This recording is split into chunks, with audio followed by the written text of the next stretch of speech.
Pourra-t-on encore construire sur Alès et ses environs? Le 12 octobre, le tribunal administratif a rendu un jugement explosif. Saisi par la préfecture du Gard, le juge a annulé la construction de 16 logements à Saint-Hilaire-de-Bretmas.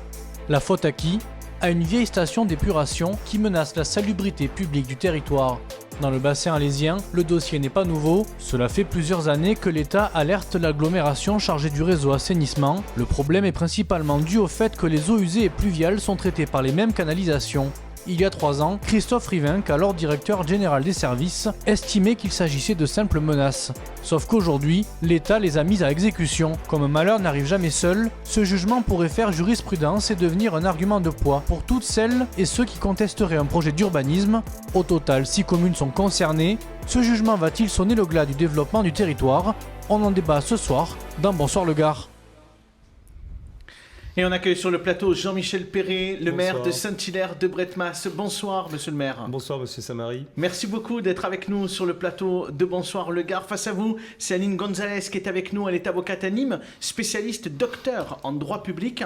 Et c'est extrêmement important qu'elle soit à nos côtés ce soir dans ce débat pour qu'on puisse bien comprendre de quoi il s'agit. Et bien évidemment, notre invité Christophe Rivinck est présent et participe à ce débat. Moi, je propose, si vous êtes d'accord, Coralie, qu'on donne la parole tout de suite à Aline Gonzalez pour qu'elle puisse nous expliquer un petit peu clairement qu'est-ce que dit le tribunal administratif dans son rendu. Alors, déjà, le tribunal administratif, il n'annule pas la décision du permis d'aménager, il la suspend pour le moment. D'accord. Et il la suspend, évidemment, pour plusieurs raisons. La première qui est évoquée, c'est une raison de salubrité publique, comme vous l'avez dit un petit peu dans l'ouverture, en raison de la station d'épuration, mais ce n'est pas la principale des oppositions que met en avant le tribunal administratif. Il met déjà en lumière le fait que les délais n'ont pas été respectés par la commune, le délai pour instruire et déposer et accorder ce permis d'aménager. Puisqu'en fait, c'est très étonnant. On a un mois à compter, la préfète a un mois à compter du moment où elle reçoit le permis d'aménager pour dire si oui ou non elle va dans le sens de la décision de la commune d'accorder ce permis d'aménager. Donc il a été déposé le 22 février, donc elle avait jusqu'au 22 mars inclus pour dire si oui ou non elle était d'accord avec ce permis d'aménager. Sauf que la commune a délivré son autorisation le 22 mars. Donc, a violé l'article L111-14 du Code de l'urbanisme qui dit qu'en fait, ça doit être purgé le délai. Le délai ne l'était pas. Là, c'est sur la forme, du coup. Ouais. Déjà qu'il y a un problème. C'est ça. D'accord. Premier problème. Et ensuite... On va donner la parole à Jean-Michel Perret, bien évidemment. Mais finissez, Aline, pas de pour souci. On puisse bien comprendre de quoi il Et s'agit. ensuite, la deuxième chose, c'est sur le choix du terrain. Ah. La problématique vient que le terrain qui a été choisi, déjà la commune, elle n'est pas équipée d'un PLU, donc elle doit être en accord avec le règlement national d'urbanisme, qu'on appelle aussi RNU. Et donc du coup, elle ne peut pas urbaniser en dehors des zones qui sont déjà urbanisées. Et là, le terrain qui a été choisi, c'est une zone agricole. D'accord. Donc, c'était pas possible, de toute façon, de construire des logements à cet endroit-là. C'est ça. Alors, elle dit si c'était pas prévu dans le PLU. Enfin, il n'y a pas de PLU, donc c'est bien tout le problème vient aussi de là. Et donc, elle dit en substance, le tribunal dit en substance, et reprend les éléments de la préfète, que le projet est en soi pas bête. Donc, c'est pas bête de vouloir construire des logements à Saint-Hilaire, dont 40% de logements sociaux. C'est pas bête, mais pas à cet endroit. Surtout que la commune est carencée. Oui, c'est ça. Mais elle dit pas à cet endroit. Et elle le dit en réalité.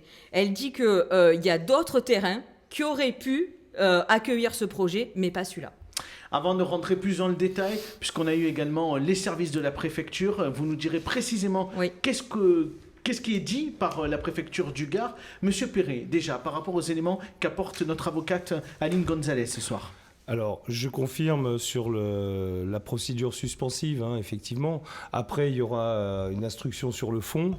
Oui. Et, oui, ça c'est vrai que c'est prévu. Voilà, d'une part. D'autre part, il faut savoir que ce terrain-là avait fait l'objet d'une délibération au conseil municipal demandant l'autorisation d'urbaniser à cet endroit auprès d'une commission ad hoc présidée précisément par les services du préfet, et que la commission ad hoc avait rendu un avis favorable à l'unanimité de toutes les voix, excepté celle des services du préfet.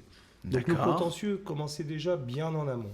D'accord. Mais les deux voix des services de la préfecture n'avaient pas prévalence sur l'ensemble des autres voix qui sont une dizaine. ce qui n'est pas rien. Et cette commission avait donc validé l'urbanisation. J'ai apporté un plan, je ne sais pas à quelle caméra je peux la montrer, où effectivement on peut être surpris de la position préfectorale déclarant ce terrain en zone agricole, parce que comme on voit sur ce plan... Peut-être faites-nous le passer parce qu'on ne le voit pas très très bien, mais on pourra le faire afficher effectivement à l'écran. Comme on peut voir sur ce plan, oui. on voit qu'effectivement il est extrêmement urbanisé, et qu'en fin de compte, l'argument d'une zone agricole, ce serait une parcelle isolée au milieu de champs agricoles, on comprendrait. Là, en l'occurrence, effectivement, on peut comprendre que c'est parfaitement urbanisé. Deuxième argument, je reste sur le fond et pas sur la forme, n'est-ce pas ? Deuxième argument, je remontre ce plan, c'est le même, c'est que les services de l'État avaient exercé le droit de préemption sur une parcelle juste à côté, on voit pas, mais on le mettra dans le... à 65 mètres de la parcelle contestée. Donc pour vous, ça ne tient pas sur le fond, après, c'est évidemment les juges qui... le tribunal administratif qui aura à se prononcer sur le fond si effectivement ils pourront apprécier nos arguments ou ceux des services de la préfecture. Mais il n'y a pas d'autre terrain, M. Perret, aujourd'hui sur votre commune. Pourquoi il y a une obligation de venir s'installer à cet endroit-là, puisque ça semble poser problème? Alors, c'est pas à cet endroit-là, c'est que simplement, vous savez, on parle souvent de rétention foncière. À savoir que ce n'est pas parce que vous avez des terrains a priori constructibles que pour autant les propriétaires souhaitent vendre. Or, notre commune, effectivement, et comme vous l'avez rappelé, est en carence de logements sociaux, ce n'est pas d'aujourd'hui. Depuis notre élection en 2014, on fait tous les efforts nécessaires pour, effectivement, à la moindre opportunité d'une parcelle constructible, entre guillemets, alors qu'est-ce qui dit constructible ? C'est-à-dire au moins avoir tous les réseaux, comme la parcelle contestée en l'occurrence, puisqu'elle a l'assainissement collectif, ce qui fait objet d'ailleurs de la décision de se référer, l'assainissement collectif, c'est-à-dire elle est raccordée à la station d'épuration, il y a l'électricité, l'eau potable, il y a tout, les voiries, etc.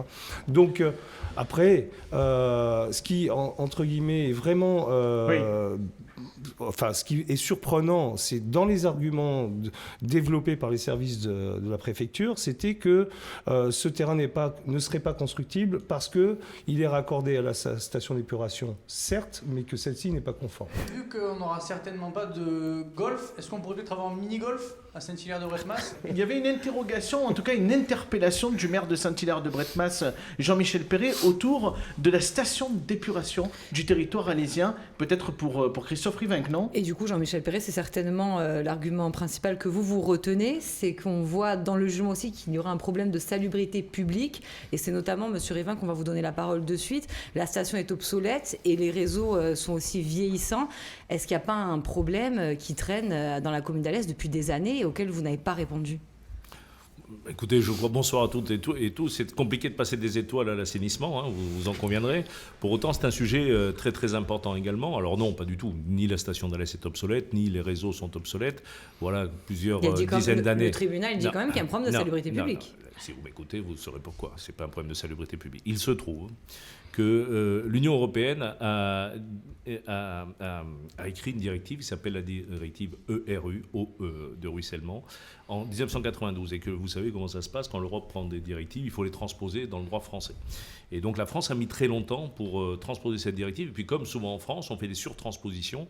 Et donc à partir de ce moment-là, il y a quelques années, la France a décidé, sur pression de Bruxelles d'ailleurs, de faire cette transposition. Du coup, qu'est-ce qui se passe ? Un très très grand nombre de systèmes d'épuration en France sont devenus obsolètes par la simple transposition de cette directive. Pourquoi ? Parce que dans une station d'épuration, il se trouve que les villes urbaines comme Alès, on trouve ça à Nîmes, à Montpellier, dans la plupart des villes, à la Grand-Combe par exemple, aussi sur le territoire d'Alès, agglomération. En fait, nos anciens bâtissaient des réseaux où on mélangeait les eaux sales et les eaux de pluie. C'est interdit aujourd'hui. Voilà, c'est interdit, mais quand vous avez une ville qui a plusieurs centaines d'années, autant vous dire quand même que c'est des réseaux qui étaient, on appelle ça les réseaux uniques, où on retrouve toutes ces eaux. Et donc quand il pleut, non mais vous allez voir, quand il pleut, en fait, il se trouve qu'il y a beaucoup d'eau, surtout en Cévennes, avec les épisodes Cévenol. On l'a vu encore dernièrement, donc toutes ces eaux arrivent à la station, et du coup, ces eaux de pluie rendent les stations inopérantes pendant ces périodes de pluie. Sauf qu'effectivement, si demain il fallait casser la ville d'Alès pour refaire l'ensemble, ce qu'on appelle en réseau séparatif, il faudrait plus de 500 millions d'euros € au bas mot. Ah oui. Et ça énerverait surtout les gens aussi, les commerces. Et mettre la ville à feu à sang, ce qui est impossible. Donc il y a des solutions techniques. Mais pour ce faire, l'agglomération, depuis plusieurs années, travaille avec les services de l'État pour mettre en place ce qu'on appelle un schéma d'assainissement. Mais en tout état de cause, ce schéma d'assainissement pour être mis en place et pour régler ces problèmes, par exemple pour le régler, il suffit entre guillemets de faire un grand bassin d'orage en amont de la station pour faire en sorte qu'en cas de pluie, ces eaux puissent y stocker, décanter et ne partent à la station que les eaux sales, les eaux grises qui peuvent être traitées. Mais ça reste des investissements colossaux. Et il faut des autorisations aujourd'hui des services de l'État, notamment de la DTM et de la DREAL, pour pouvoir mettre ces travaux. Voilà plus de 6-7 ans que nous sommes en discussion et il se trouve, mais c'est facile et sans attaquer les services de l'État outre mesure, il se trouve que, vous savez, on fait beaucoup de réunions. Moi, pour ma part, je dois être à une trentaine de réunions avec les préfets, les sous-préfets, les services de l'État, la DTM, et que les choses changent régulièrement. Donc, sur le premier schéma d'assainissement, où on avait envisagé, à la demande des services de l'État, de faire une grande station d'épuration quasiment communautaire, donc on avait travaillé sur ce sujet, captant quasiment toutes les eaux sales de la vallée des Gardons et de la vallée d'Anduze, qu'on aurait amené à une grande station d'épuration, d'une équivalente de 200 ou 250 000 habitants, et qui pouvait régler ces problèmes en créant sur les anciennes stations d'épuration. Donc en substance, ce que vous dites, c'est qu'il y a un problème dû au vieillissement, à la ville d'Alès, que vous avez des solutions, mais que c'est compliqué techniquement, que les règles changent. Il faut que celles et ceux qui nous écoutent sachent que de toute façon, l'eau payant l'eau et l'assainissement étant payé par nos factures d'assainissement, tous les investissements que nous faisons vont être répercutés sur la facture. Donc il faut faire les choses intelligemment, et je termine, parce que pour ne pas rentrer trop dans la technique, en fait nous sommes en train de mettre avec les services de l'État un plan de rénovation de ces réseaux d'assainissement et de l'eau. J'ai lancé un grand projet qui s'appelle Alès Agglo EAU 2030, pendant lesquels nous avons pris la décision à l'unanimité des élus d'Alès Agglomération et des maires d'investir plus de 250 millions d'euros pour régler ces problèmes. Mais ça ne se fera pas en un jour, parce qu'il y a beaucoup d'autorisations, mais lorsque ce plan sera validé par les services de l'État, et j'en ai parlé à Madame la préfète, qui semble assez ouverte à ça, du coup, les autorisations d'urbanisme. Mais je tiens à dire qu'aujourd'hui, les autorisations d'urbanisme ne sont pas encore coupées, mais on connaît le sujet, mais vous pouvez le transposer sur un très grand nombre de villes de France aussi, malheureusement, parce que une fois de plus en l'occurrence, parfois, il y a des choses qui tombent. Mais ça veut dire quoi ? Ça veut dire jusqu'en 2030, jusqu'à que tout ça se mette en place, on va se retrouver sans la possibilité de construire sur le territoire alésien ? Pas du tout, parce que quand le schéma d'assainissement sera validé, et donc nous aurons pris des engagements de phaser des travaux pour régler ce problème et d'autres, en l'occurrence, on n'aura aucun problème pour avoir les stations d'épuration. Et dernier point, mais ça prendra des années pour le faire, pour le mettre en heureusement. Mais les constructions, vous m'écoutez pas. Donc ça veut dire dès que nous aurons fait valider ce schéma d'assainissement, nous reprendrons l'autorisation des constructions qui ne sont pas interdites aujourd'hui. Je le redis. Schéma validé. Voilà, donc ça c'est pas dans 10 ans, c'est dans quelques mois. Mais en l'occurrence actuellement, le premier permis qui a fait l'objet de problématiques, c'est celui dont on parle. Le reste des permis de construire que je ville de la ville d'Alès régulièrement, c'est le terrain. Ce que vous dites, c'est le terrain. Je ne sais pas ce que c'est. Je sais pas, mais il y a tout. Mais en l'occurrence, voilà. Mais dernier petit mot là-dessus. Sachez que la station d'épuration d'Alès fonctionne bactériologiquement tout à fait normalement, puisque l'eau qui sort et qui retourne à la ressource. Même en cas d'épisode Cévenol. Mais en cas d'épisode Cévenol, non, puisque en cas d'épisode Cévenol, il y a rien qui peut fonctionner de toute façon. Que vous ayez un bassin d'orage où quand il tombe des millions et des millions de mètres cubes, il n'y a rien. Il faudrait faire un bassin d'orage qui fait 2 fois la surface de la ville d'Alès pour que ça fonctionne. Et puis je vais vous dire, c'est quand même problématique que la station d'épuration soit en surcharge quand même. Mais c'est la nature. Vous ne croyez pas qu'on peut dimensionner? C'est pas partout dans toutes les villes. Il n'y a pas des réseaux qui sont à chaque fois qui recueillent les eaux usées et les eaux pluviales. Mais si, les réseaux unitaires, vous avez dans toutes les villes anciennes. À Paris, vous croyez quoi? À Paris qui est construit avec des grands canaux. Mais Lyon, Grenoble, Paris, Marseille, Bordeaux, mais bien sûr toutes ces villes qui sont des villes anciennes sont battues. Vous ne croyez pas qu'au XVIIe siècle, quand on construisait des canaux sous les villes, on construisait des réseaux séparatifs. Il n'y avait pas de station d'épuration. Ça, il faut l'entendre. Le sujet principal, c'est pas que la station d'épuration, puisqu'Aline Gonzalez l'a bien expliqué. Quelle est la position de la préfète? Et puis ensuite, bien évidemment, on donnera la parole à Monsieur Perret pour terminer. Alors, la position de la préfète, elle est sur 2 points. Elle revient malgré tout sur la station d'épuration. Bien sûr. Elle dit qu'elle n'est pas conforme, pas tant la station en elle-même, mais au niveau de la collecte. Donc elle dit bien qu'elle n'est pas conforme. Ensuite, elle dit que le maire qui a délivré ce permis d'aménager, c'est très clair, les services de la préfecture sont très clairs là-dessus, il dit que vous avez passé outre l'avis défavorable de la DDTM. C'est pas moi qui le dis, c'est eux. Et qu'on ne peut pas passer outre pour l'accord d'un permis d'aménager au-delà de la DDTM. Et c'est les principales problématiques, c'est la vie. Monsieur Perret, Est-ce que c'est votre deux faute interrogations là-dessus. Déjà, par rapport à la station d'épuration, est-ce que vous êtes en phase avec Christophe Rivinc? Est-ce que vous n'êtes pas tout à fait en phase sur les réponses qu'il apporte ce soir? Et considérez-vous que vous êtes aujourd'hui bloqué dans votre commune pour construire à cause de la station d'épuration? Première chose. Et la deuxième des choses, c'est de répondre effectivement à notre avocate Aline Gonzalez sur les éléments qui sont apportés par la préfecture du Gard cet après-midi. Et grosso modo, ils disent, vous avez passé outre la décision de la DDTM et que donc c'était certain que ça allait être suspendu. Alors, pour vous répondre à votre première question, moi je rejoins Christophe Rivinc. Effectivement, je conçois tout à fait que dans des villes anciennes où les systèmes, entre guillemets, pluvial, assainissement collectif, qui datent de plus de 200 ans, je présume, je ne suis pas le maire d'Alès, mais je présume que ça doit être extrêmement compliqué de pouvoir faire du séparatif. Ça, c'est évident. Ça nécessite, j'imagine, des investissements colossaux et d'éclater la ville en tous sens et en tout point sous toute voirie. Donc, c'est pas quelque chose qui peut se faire comme ça d'un coup de baguette magique. Là où, maintenant, pour répondre à votre deuxième question, depuis que je suis maire, j'ai appris, parce que c'était pas mon métier, moi j'arrive du monde de l'industrie, j'ai appris les injonctions contradictoires de l'administration dans plein de domaines, que ce soit concernant l'urbanisme, que ce soit concernant la santé publique, que ce soit concernant plein de sujets en fin de compte.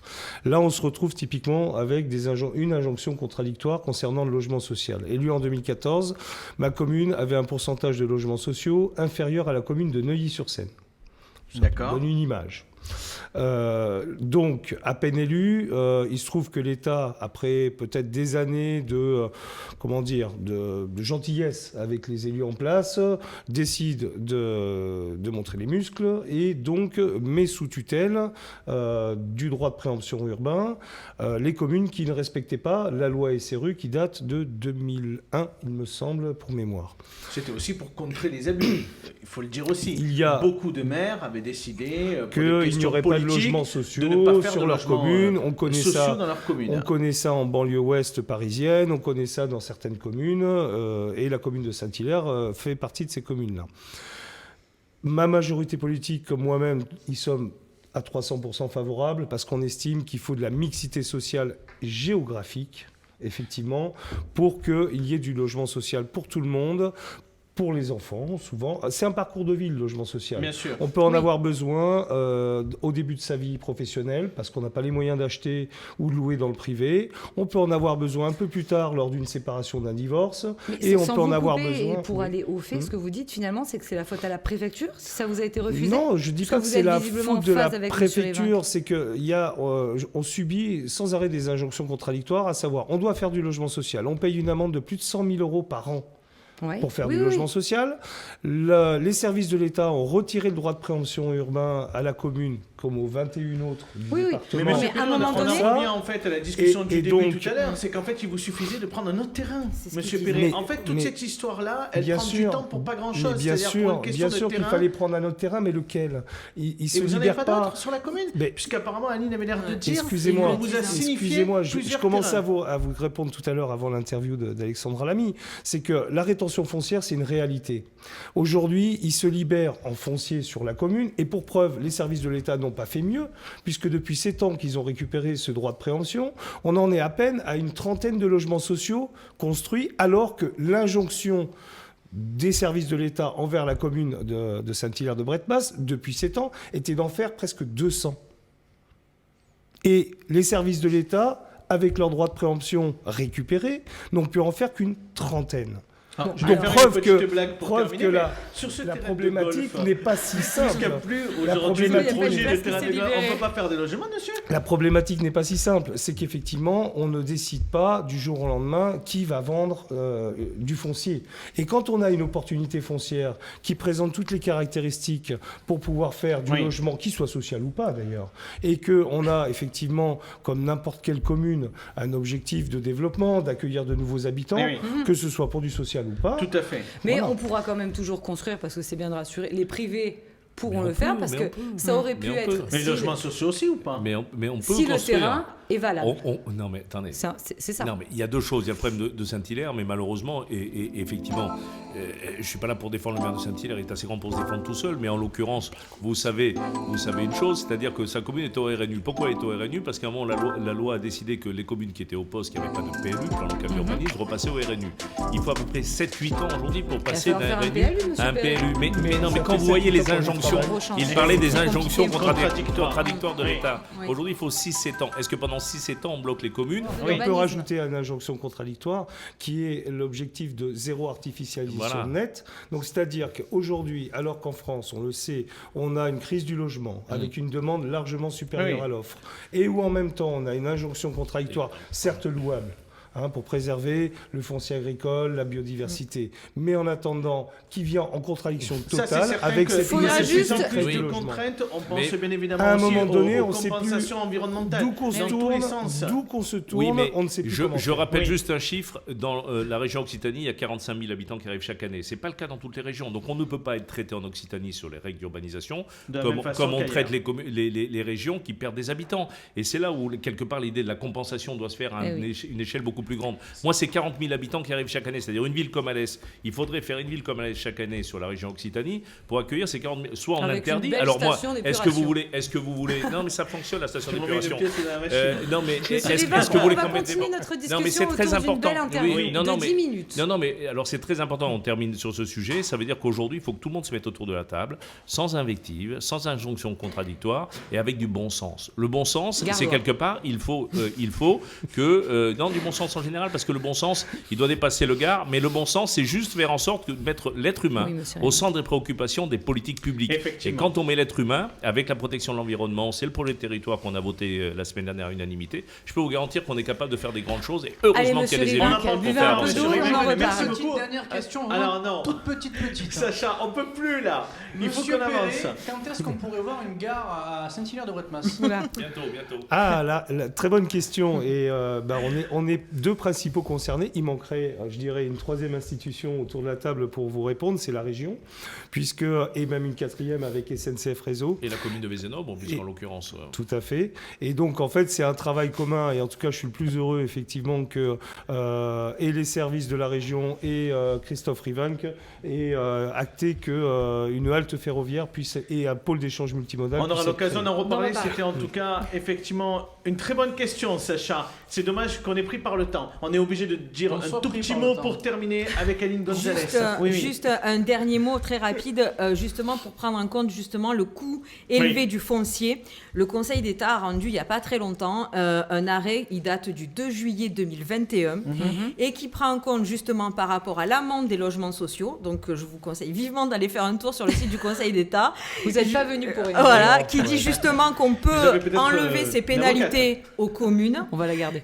Lorsque, justement, le coût du foncier sur la collectivité concernée est beaucoup trop élevé ou trop faible. Donc, du coup, on peut essayer de négocier et voir avec les services de l'État cette possibilité de redescendre l'amende lorsque c'est impossible de construire sur une collectivité. Merci beaucoup. C'est même pas ma demande. C'est même pas ma demande. Oui, parce que l'amende, je peux la je vous flécher propose pour faire quelque du logement chose. social. Le débat est terminé, mais vous avez l'occasion d'aller discuter en coulisses. Merci beaucoup d'avoir été avec nous et d'avoir participé à ce débat.